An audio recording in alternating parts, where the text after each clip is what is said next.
Assalamualaikum warahmatullahi wabarakatuh. Alhamdulillah. Allahumma salli wa sallim ala sayyidina Muhammad ibn Abdillah wa ala alihi wa sahbihi wa mawala. Amma ba'du. Ma'asyaral muslimin, sahabat-sahabatku yang dirahmati oleh Allah Subhanahu wa taala.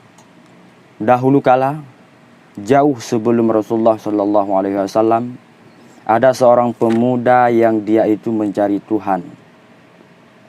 Kenapa?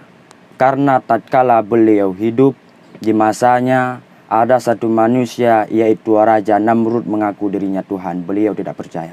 Maka oleh karena itu beliau mencari siapa Tuhan sesungguhnya. Siapakah sang pencipta alam. Maka oleh karena itu tatkala beliau berjalan, nampaklah bintang.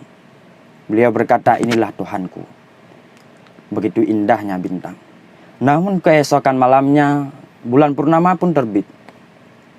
Beliau pun berkata, oh inilah Tuhanku, bukan bintang, karena ini lebih besar daripada bintang. Keesokan harinya matahari pun terbit.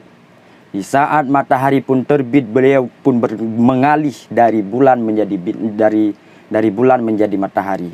Inilah Tuhanku, ini lebih besar, ini lebih bercahaya. Namun di saat sorenya matahari terbenam. Disitulah beliau lelah hingga meminta ampun, meminta pertolongan kepada sang pencipta alam. Ketika pemuda ini lemah, beliau mengangkat tangan dan berdoa, ya Tuhanku sang pencipta bintang, ya Tuhanku sang pencipta bulan dan matahari, aku naik saksi, tiada Tuhan melainkan. Beliau diberikan ilham oleh Allah Subhanahu wa taala. Beliau hidup di dalam pemerintah, di dalam naungan raja zalim, raja yang mengaku dirinya Tuhan, namun beliau tidak mengikuti Tuhan raja. Tetapi beliau mencari Tuhan sesungguhnya dan Allah memberi ilham, beliau pun Islam. Siapakah pemuda ini? Tiada lain melainkan Nabiullah Ibrahim alaihi salam.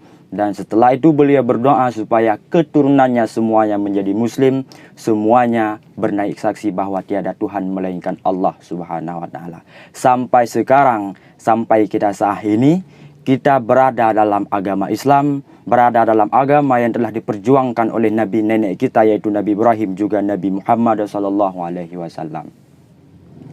Maka oleh karena itu, kita sebagai umat Muhammad, sebagai umat yang telah diperjuangkan oleh Nabi Muhammad dan juga oleh Nabi Ibrahim, patutlah kita harus bersyukur kepada Allah Subhanahu wa taala. Kenapa? Karena Allah telah memberikan kepada kita yaitu nikmat yang paling besar.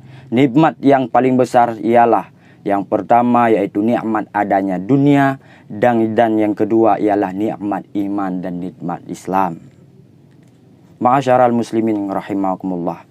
Begitu juga nikmat-nikmat yang lain yang Allah berikan kepada kita, termasuk nikmat yang paling besar ialah nikmat menjadi umat Nabi Muhammad sallallahu alaihi wasallam. Sahabat-sahabatku yang dimuliakan oleh Allah Subhanahu wa taala, satu pesan yang bahwa marilah kita selalu bersyukur dan bersyukur di atas pemberian nikmat Allah Subhanahu wa taala. Pada akhirnya kita janganlah lalai dengan nikmat yang diberikan, tetapi langsung kepada sang pemberi nikmat. Jangan pernah jiwa kita dihalangi oleh alam, namun langsung jiwa kita harus menuju kepada sang pencipta alam. Jadi hanya ini yang dapat kami sampaikan. Wabillahi taufiq wal hidayah. Wassalamualaikum warahmatullahi wabarakatuh.